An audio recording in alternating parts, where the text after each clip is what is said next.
പ്രിയപ്പെട്ട സുഹൃത്തുക്കളും അമ്മ തേങ്ങന്മാർക്കും സഹോദരാംഗങ്ങൾക്കും വിനീത നമസ്കാരം. നിങ്ങൾ ഈ കാണുന്നത് അങ്ങ് മഹാരാഷ്ട്രയുടെ ഉപമുഖ്യമന്ത്രി ദേവേന്ദ്ര ഫഡ്നാവിസ് കൊല്ലത്ത് ഭാരതീയ ജനതാ പാർട്ടിയുടെ സ്ഥാനാർത്ഥിയായിട്ടുള്ള കൃഷ്ണകുമാറിന് വേണ്ടിയിട്ട് ജനങ്ങളോട് വോട്ടഭ്യർത്ഥിക്കാൻ എത്തിയിട്ടുള്ളതാണ്. ഇതൊക്കെ നിങ്ങൾ എത്ര മാധ്യമങ്ങളിലൂടെ വാർത്ത കണ്ടു? ഇതുമായി ബന്ധപ്പെട്ട് എന്തെങ്കിലും ചർച്ചകൾ നിങ്ങൾ മാധ്യമങ്ങളിലൂടെ കണ്ടിട്ടുണ്ടോ? ഒരിക്കലും കാണില്ല. കാരണം ഇതൊന്നും തന്നെ നമ്മുടെ മാധ്യമങ്ങൾ എടുത്തു പൊക്കി ജനങ്ങളുടെ അടുത്തേക്ക് എത്തിക്കില്ല.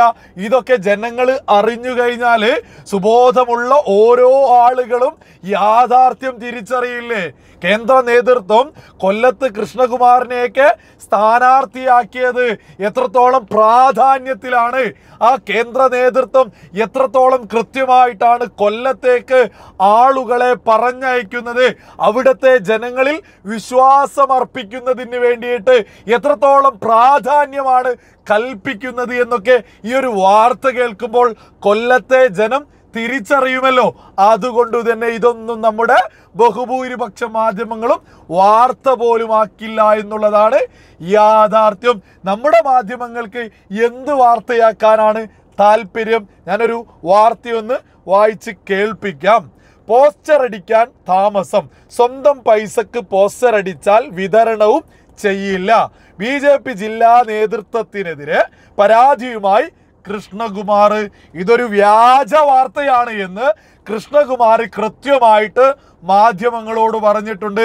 അതായത് ജില്ലാ നേതൃത്വം കൃഷ്ണകുമാറും തമ്മിൽ പ്രശ്നമാണ് എന്ന് വ്യാജ വാർത്ത കൊടുത്തിരിക്കുകയാണ് 24. ഇതുപോലെ നമുക്കറിയാം ശോഭാ സുരേന്ദ്രന്റെ വാർത്തയൊക്കെയായി ബന്ധപ്പെട്ടും ഇതേ വ്യാജ വാർത്ത തന്നെ പുറത്ത് വിട്ടിട്ടുണ്ട്.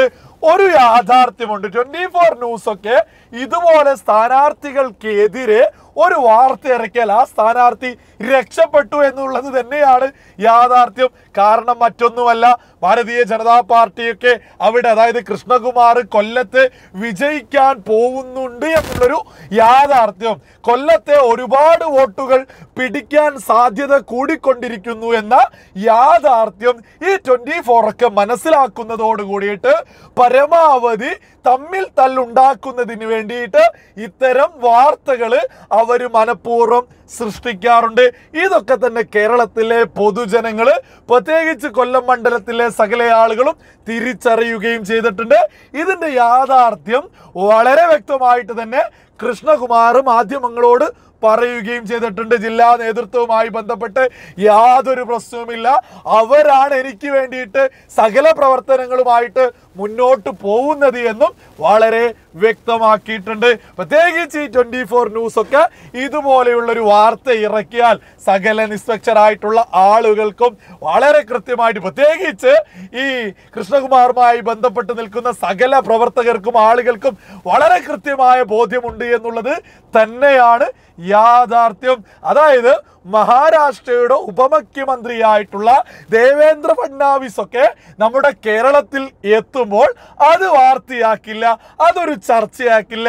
മറിച്ച് എല്ലാ വാർത്തകൾ, അതായത് യാതൊരു ബന്ധവും സ്ഥാനാർത്ഥിയുമായിട്ടില്ലെങ്കിൽ പോലും പരമാവധി സ്ഥാനാർത്ഥിയുടെ വ്യക്തിപരമായിട്ട് അധിക്ഷേപിച്ചുകൊണ്ട് ഇത്തരത്തിലുള്ള ഒരുപാട് വാർത്തകൾ ഇറക്കുക, പ്രവർത്തകർക്കിടയിൽ തന്നെ ഒരു പ്രശ്നമുണ്ടാക്കാൻ മനഃപൂർവ്വം മാധ്യമങ്ങൾ അജണ്ടയുടെ ഭാഗമായിട്ട് ഇവിടെ പ്രവർത്തിക്കുന്നുണ്ട് എന്നുള്ളതൊക്കെ തന്നെ ഈ ഒരു വാർത്തയും, അതായത് ജില്ലാ നേതൃത്വമായിട്ട് പ്രശ്നമെന്നൊക്കെ വരുമ്പോൾ സകല ആളുകളും തിരിച്ചറിയുക.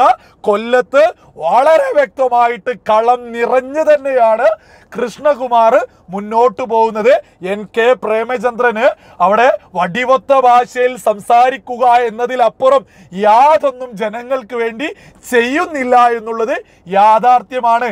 അതായത് ഈ കമ്മി നേതാവുണ്ടല്ലോ സ്വരാജിന്റെ മറ്റൊരു വേർഷനാണ് ഈ NK പ്രേമചന്ദ്രൻ എന്ന് പറയുന്നത്.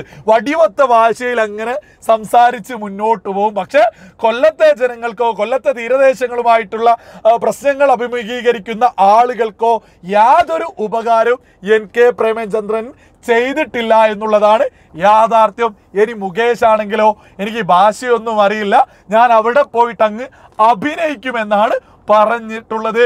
ഇതൊക്കെ തന്നെ, അതായത് രാജ്യത്ത് നരേന്ദ്രമോദിക്ക് ഒപ്പം ഇരിക്കേണ്ടത് ആരാണ് എന്നുള്ള തിരഞ്ഞെടുപ്പാണ് നമ്മുടെ കേരളത്തിൽ നടക്കുന്നത്.